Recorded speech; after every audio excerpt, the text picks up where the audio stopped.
Why do you think there's a prevalent trend of bodybuilders denying their steroid use and claiming to be natural? Hi/you/sensitive_battle5471. We noticed you are a pretty new Reddit account, so we just wanted to let you know to check out the subreddit rules here.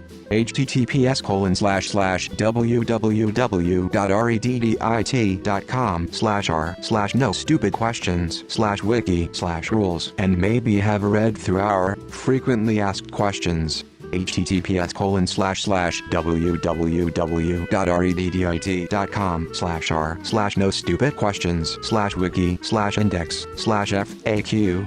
They make for fascinating reading. We're called No Stupid Questions because we believe nobody needs to be attacked for asking a question, but asterisk that doesn't mean there are no rules. Asterisk this sub is meant for users like you to ask genuine questions. Please don't ask jokes or rants disguised as questions. That's not in the spirit of this sub. While you can ask almost anything here, please keep illegal and offensive questions elsewhere to give people a good experience here, and if you have a medical question, please ask your doctor, not us. Otherwise, welcome. I am a bot, and this action was performed automatically. Please, contact the moderators of this subreddit/message/compose/question2=r/no-stupid-questions if you have any questions or concerns. Asterisk. Illegally of steroid use. Admission they aren't naturally prime specimens. Being labeled cheater. I wonder why people don't just admit they cheat. BC they like saying the word natty, because at a certain point it's almost guaranteed to be steroids. Someone who 100% natural and who's been working out their entire lives can rarely compare to a steroid user on the same level. It's like if two people were competing to be the heaviest and one of them had access to fast food while the other had to follow a vegan diet, and then the heavier one claims to have never eaten a cheeseburger. You're naturally going to be skeptical. I'd say if we're talking a trend, it actually goes the other way around. When I was young, nobody would talk about their steroid use other than to the most trusted of confidants. That Gold's Gym hype era, lots of people were juicing and nobody was admitting to it. If you heard anything about steroids that was being publicly shared, it was either negative coverage of a scandal or an athlete actively denying their juicing. These days I see a lot more people being open about discussing their cycles and willing to share tips and being a lot more frank about the prevalence in both bodybuilding and powerlifting. I'm a retired powerlifter. In my experience, both bodybuilders and powerlifter won't really deny anything if you're in the community, but it often doesn't need to be said. There are tested and untested competitive federations, and which fed you compete with basically telegraphs it without needing to say anything. And as long as competition remains fair by having separate competitive spheres, no one really cares. But the stigma from the general population matters, so you won't see it admitted too openly even when someone does compete in untested, and it should be pretty much assumed. Societal judgment, insecurities, low self-esteem, mental trauma, or they have a brand product service to sell that requires lying to its consumers in order to uphold their perfectly curated appearance. Same reasons as to why female celebrities deny getting surgical procedures and injectables. Because steroids are looked at as cheating. They're also, if done correctly, not cheap. So the bodybuilders sell that you can look like them. If you just send them money and follow a BS plan, they'll tell you how. But getting that big is quite impossible without medical help. Stigma of steroid usage from other sports. Because the point of being a bodybuilder is not so that you can have a large body, but so that you can make money selling the dream of having a large body to other people. If you tell people that you did something dangerous and uninteresting to have a large body, then it's harder to sell that to others.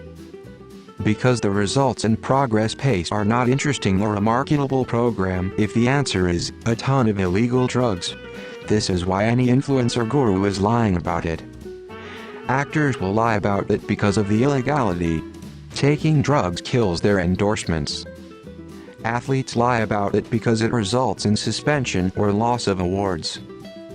Competitive bodybuilders don't particularly lie about it except for the ones trying to cheat in natural competitions. There's a guy on TikTok who goes around asking competitive bodybuilders if they are natty or not. I would say 90% of them openly admit to being on gear at one time or another, depending on where they are in their training schedules. And most of them will discuss what and how much of the gear they are on. But the real reason any of them might deny it is because of the contracts they have with their sponsors, who are usually supplement companies who don't want to pay an athlete to advertise their product while someone is openly on steroids. People like Sebum, Phil Heath, Big Ramy, etc. aren't that stupid to think everyone actually believes they are clean. No way. What's funny is how everyone is so focused on bodybuilders denying steroid use when it's just as likely their children's favorite athletes are using the same drugs and nobody bats an eye. Can't believe nobody has mentioned the main thing, which is to sell products. The product is also them. They're telling their audience that if they do their routines or payment plans, or eat and work out like they do on their videos, and most importantly buy the supplements they use, you can get that body naturally. Also, my favorite is when people get big AF on steroids and red meat and then go vegan for a month and claim you can look like that as a vegan lol. The only thing that bothers me is that they use it to sell basic, but overpriced supplements to random teens and uneducated on the topic people, who think they'll look just like that in a year or two if they buy it. Anyone who's trained seriously for 5+ years already knows the truth. Yeah, especially whenever they say they got shredded on diet of broccoli and chicken, that's for code for using steroids to sell you some trash BCAA supplement for an inflated price. Oh, you've tried 20 of them and you're still not looking like me? Well, that's because those are all scams. Mine is in fact legit. Then when their supplements are debunked as trash too, they pivot to another product line and say they were lied to and honestly thought they promoted a real brand. They are selling their physique. Saying you eat trenbolone sandwiches will spoil the hope a lot of natural people have to look like they are on gear without actually taking any. Kinda wish it were just legal. I read an article asking what the difference was between countries like the States and China spending millions on training for athletes and a poor country using designer drugs.